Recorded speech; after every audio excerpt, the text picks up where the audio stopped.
If you've ever used tampons, you've probably heard the words and feared the words toxic shock syndrome. I know that we've all seen those little pamphlets that are neatly tucked inside the tampon box that talk about toxic shock syndrome and what it is. And I don't know about you, but that always freaked me out. And one of the most common questions we get is, can a menstrual cup cause toxic shock syndrome? So I'm going to answer that question for you and also go over some menstrual cup safety tips.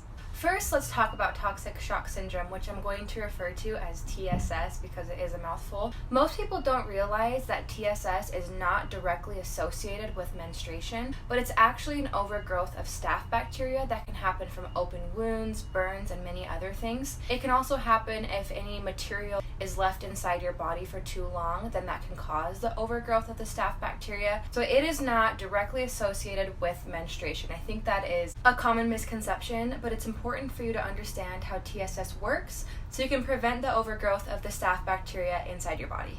Now let's get back to the question, can a menstrual cup cause TSS? The short answer is yes, but it is very unlikely. TSS, again, is caused by staph bacteria that attaches to things that are left in your body for too long. So technically, if you leave your menstrual cup in for way too long, bacteria can start to build up in the fluid that's trapped inside your body. And then if that bacteria were to get inside your body, that could be very bad. But it would have to be left inside your body for a very long time. As of the blog post that we have with this video, there have only been 2 documented cases of TSS associated with a menstrual cup, and both cases were because the cup was left inside of the body for over 7 days with no cleaning or rinsing. So we do recommend, again, to change your cup every 12 hours and to make sure to wash and clean your cup at least twice a day and to sanitize it before and after the start of every period. A couple reasons why TSS is not likely with a menstrual cup is, number one, the silicone is not going to break down. So tampons are pretty scary when it comes to TSS because little pieces of the cotton can break off and get trapped inside your body and then start to harbor that staph bacteria. But whenever you remove your menstrual cup, the silicone is removed in its entirety. So it's not going to be breaking down in any way.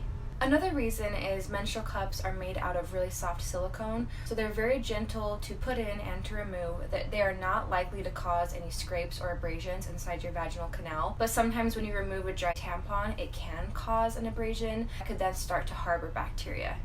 Now you might be thinking, how can I avoid TSS with a menstrual cup? Well, the good news is that you're already reducing your chance of TSS by deciding to use a menstrual cup compared to if you use tampons. And so that chance is going to go way, way, way down simply by using a Pixie Cup, which is fantastic. But it is important to keep in mind that we do have to make sure our cups are very clean and that we're using them in a sanitary way so that the bad bacteria does not start to build up. So here are a couple tips to make sure that you're doing that correctly.